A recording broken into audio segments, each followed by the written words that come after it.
1891, Nikola Tesla voluntarily gave away patents worth millions of dollars to George Westinghouse so that both could pursue Tesla's dream to power America with Tesla's AC induction motor and electrical generator.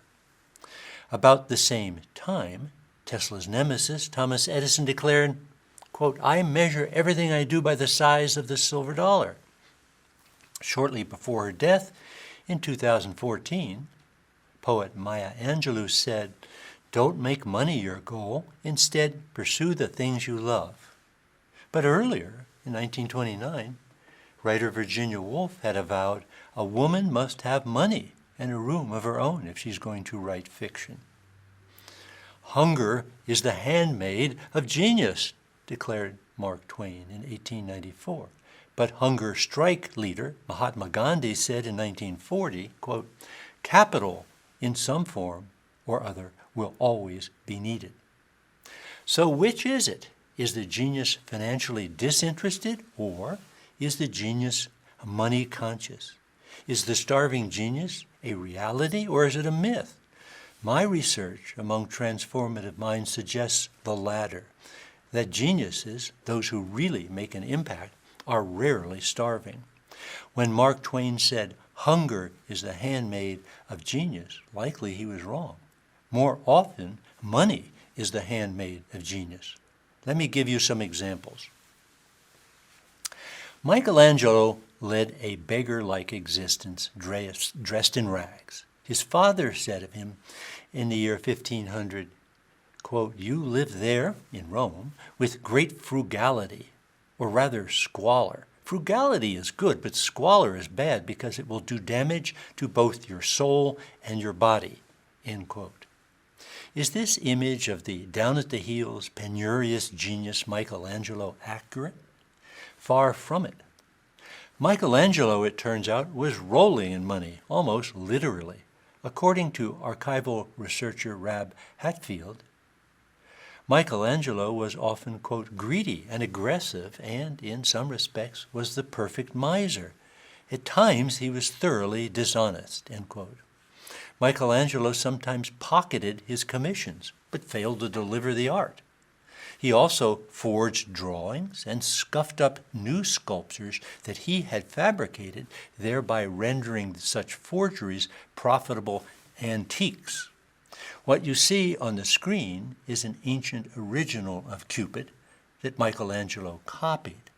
His later forgery, which he sold to as a Roman original, has been lost.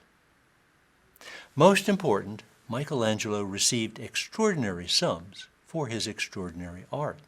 Yes, he needed money to pay workmen and to buy marble, but in time he became rich enough to speculate in real estate in and around Florence and Rome, and buy shares in the papal investment bank called the Monte del Fede. Thus, Michelangelo was making money on the debt of the Vatican. Anyway, upon Michelangelo's death in 1564, probate officers found 8,289 gold ducats, 66 pounds of pure 24-karat gold, stashed in drawers and boxes near his bedside. In the end, his estate totaled nearly $50 million in today's money. What about Mozart? According to legend, Mozart died in poverty and was thrown into a pauper's grave. Is that true? Well, let's set the record straight here. Mozart's annual income for the last decade of his life was approximately $325,000 in today's money. Most of it came from commissions for new operas, for performing, and for the sale of some printed music. As to that pauper's grave, burial in a common plot was standard for 85% of the populace of Vienna at this time. Mozart was not an absent-minded genius who died from starvation or neglect. In fact, Mozart was something of a far-seeing entrepreneur.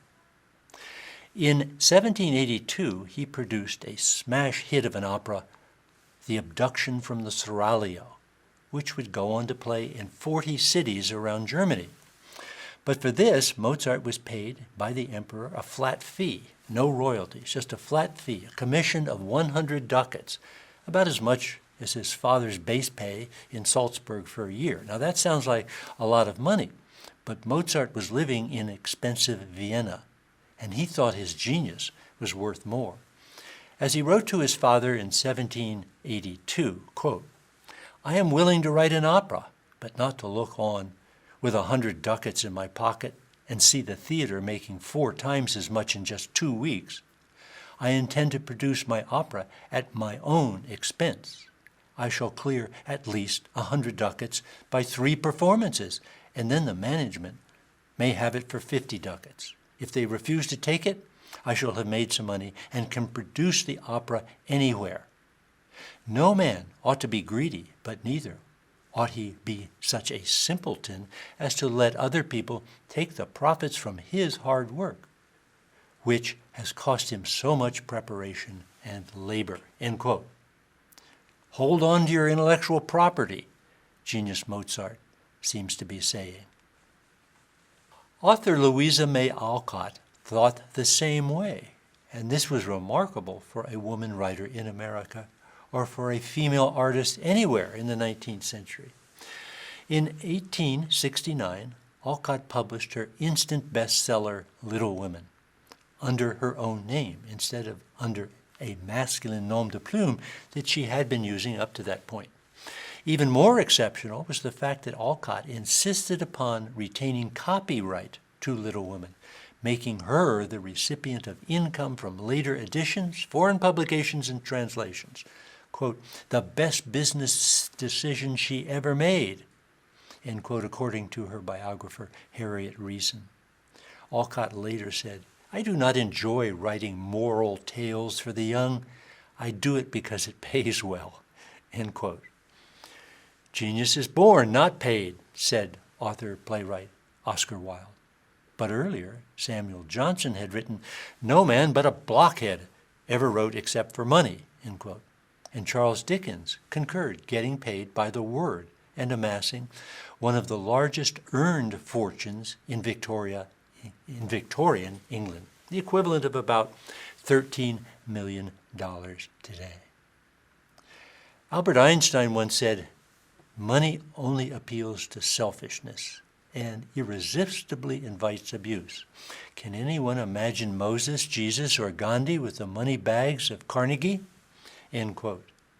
But Einstein himself was not always saintly when it came to matters of money. In 1919, he decided to separate from his first wife, the physicist Mileva Marek, and to marry his first cousin, Elsa. To get Marek to agree to a divorce, Einstein promised in a Swiss court to give Marek the money of the Nobel Prize he was sure to win, and did win in 1921, the equivalent of about $425,000 today, about 10 times what was then Einstein's annual salary. But Einstein paid Marek only half that amount, keeping the other half and putting it in the U.S. stock market outside the reach of Swiss law.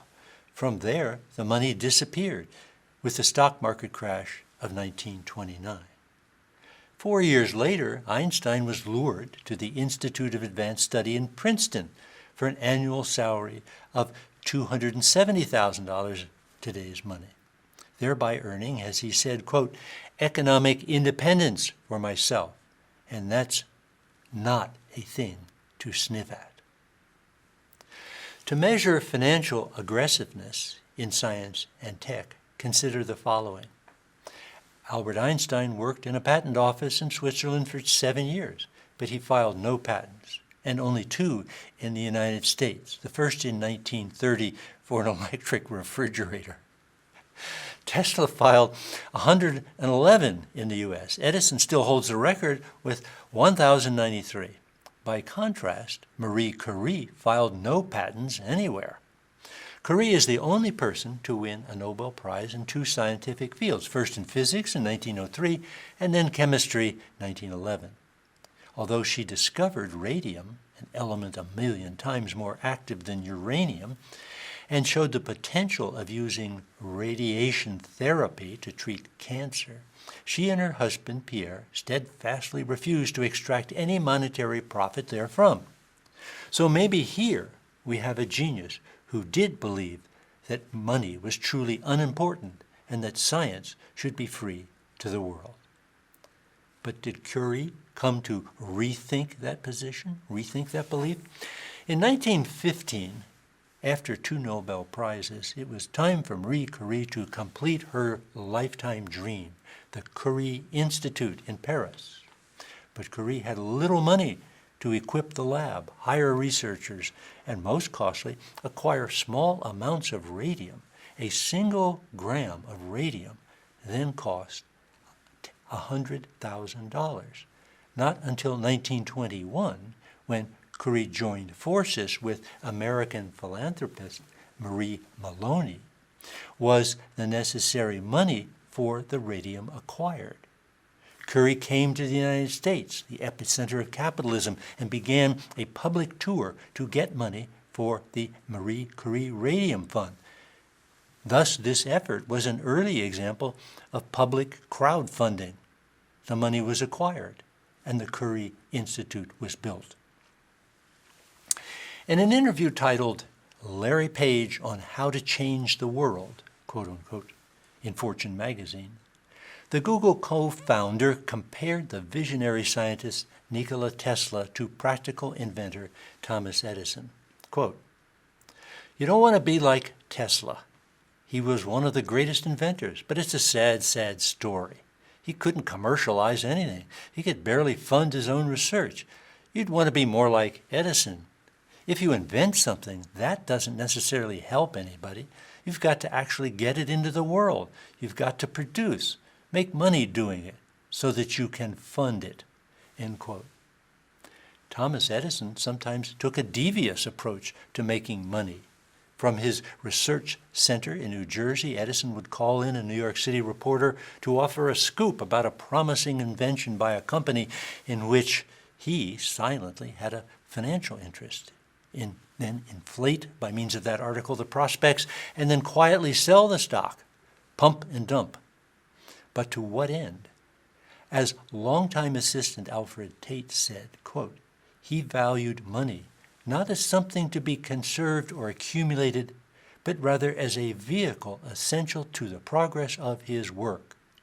If beyond this a surplus was accumulated, he was gratified, not because it represented wealth, but because it constituted tangible evidence of the utility of his inventions." End quote. Edison once compared himself to the electrical engineering genius Michael Faraday. Quote, "Well, I'm not a scientist, I'm an inventor. Faraday was a scientist. He didn't work for money." Said he hadn't time, but I do. I measure everything I do by the size of the silver dollar. End quote. Money can not only prime the pump of creativity by paying bills, but it can also serve as a measure of self-worth and a confidence booster, even for a genius. If others are willing to back you financially, they too must believe that what you are doing has value. In the end, one way or the other, transformative acts of genius are usually attended by the accumulation of capital. And what was true even in the day of Shakespeare, who was one of the investors in that commercial enterprise called the Globe Theater, what was true with Shakespeare is still true today. As Harvard economist Ray Chetty has pointed out, among influential investors who hold highly cited patents, the top 1% correlates strongly with the top 1% measured by income. The most famous artists in modern times, Andy Warhol, Jackson Pollock, Robert Motherwell, Georgia O'Keeffe, Jasper John, on and on we could go, also turn out to be the richest or leave the most valuable collection of paintings. Stephen King gave us a new kind of horror story, and J.K. Rowling a new twist for the epic fantasy series. And both ended up semi-billionaires.